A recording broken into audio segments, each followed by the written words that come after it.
What's up, everyone? This is Mr. Eldridge, and in today's video, we're going to look at the period 3 social changes, things that are occurring during this time period from 1754 to 1800, where we will see society specifically changing from Americans really becoming their own national identity and what we know as the early republic. You start to see Americans thriving, if you will. So, following the revolution's fervor for equality and freedom, most colonists favored the abolition of slavery in the early years of the American Republic. The thought was that the Declaration of Independence was very clear that all men were created equal.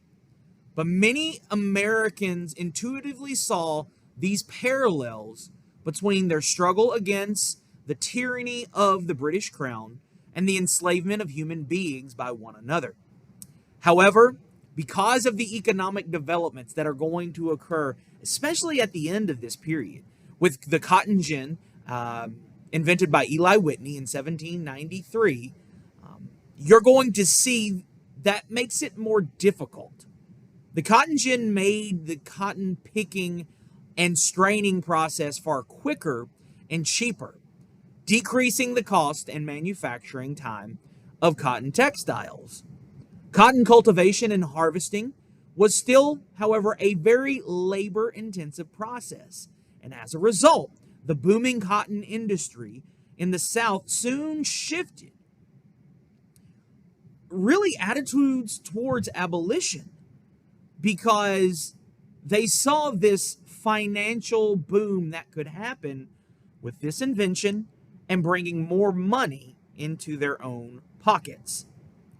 This attitude was best reflected in the passage of the Fugitive Slave Act of 1793. This act legally required free white Americans to return escaped slaves to their owners. And so we see this early abolition movement, but it's going to stall. It's very important to understand. The Constitution of 1787, as we are going to see, cannot be ratified without Southern states.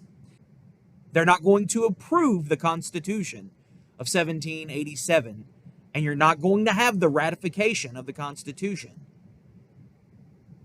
without Southern states being able to have slavery for their agricultural needs. We now segue into a discussion of women, and specifically women in the early republic. So far in our study, we haven't discussed much in regards to women. There was some light shed on the unequal treatment of women in the early republic. Women such as Abigail Adams drew parallels between the colonial struggle against British authority with the overt oppression and suppression of women in education, work, and politics. It's going to be Abigail Adams that will tell her husband to, quote, remember the ladies, when he was going into the Constitutional Convention in Philadelphia in 1787. Women in New Jersey, due to some vague constitutional wording, were briefly granted the right to vote, but women in most states remain legally subservient to men. Other prominent female figures, such as Judith Murray, in her book on the equality of the sexes from 1790, criticized the lack of educational opportunities that women had. Still, others argued that women should be educated in order to educate their sons on American ideals and democracy.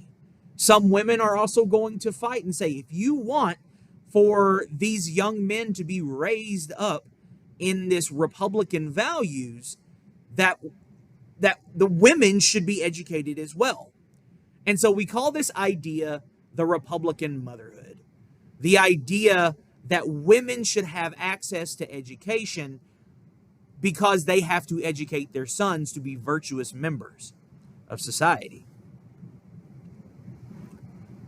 You also get into the conversation of what equates to democratic ideals during this time period, understanding that we have democratic ideals in the form of a republic, a democratic republic, if you will. And so you start to see throughout the world these movements arising.